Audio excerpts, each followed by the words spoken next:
hello viewers मैं Mickey और आज मिकी मोबाइल आज এটা আপনাক মোবাইলৰ প্ৰবলেম দেখাবো এটো সব এনেকা আইফোন 12 আইফোনৰ এটা প্ৰবলেম হৈছে যেনেকা হ্যাং হৈ যায় ফোনটো সব একো কাম কৰা নাই কেতিয়া পৰা প্ৰবলেম হ'ল আপোনাৰ এটো 10 মিনিট হৈছে তো এটো সব টাচ পেডটো কাম কৰা নাই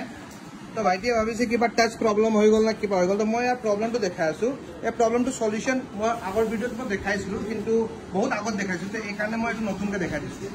প্লাস এটো অপচন আছে ইয়াত प्लस क्लिक करिब लागे माइनस क्लिक करिब लागे ऑन ऑफ 10 सेकंड কাৰণে ক্লিক কৰিব লাগে ফাৰ্স্ট প্লাস দেন মাইনাস আৰু অন অফ 15 সেকেন্ড 10 সেকেন্ডৰ কাৰণে এটো ফোনটো ক্লিক কৰি থব লাগে তাৰ পিছত নিজে এটো ফোনটো ৰিস্টাৰ্ট হ'ব ফোনটো এটা ৰিস্টাৰ্ট হৈছে এটো সলিউশন পাসওয়াৰ্ড কব 2572 হ'ব তো প্ৰবলেম সলভ একো প্ৰবলেম হোৱা নাই এতিয়া এই প্ৰবলেমটো আইফোনত এটো প্ৰবলেম আহিছে ফোনটো ডাইৰেক্ট হ্যাং হৈ যায় একো কাম নকৰে বাটন কিটা তো plus minus then on off 15 second কাৰণে দবাই থব প্ৰবলেম সলভ হৈ যাব থ্যাংক ইউ সো মাচ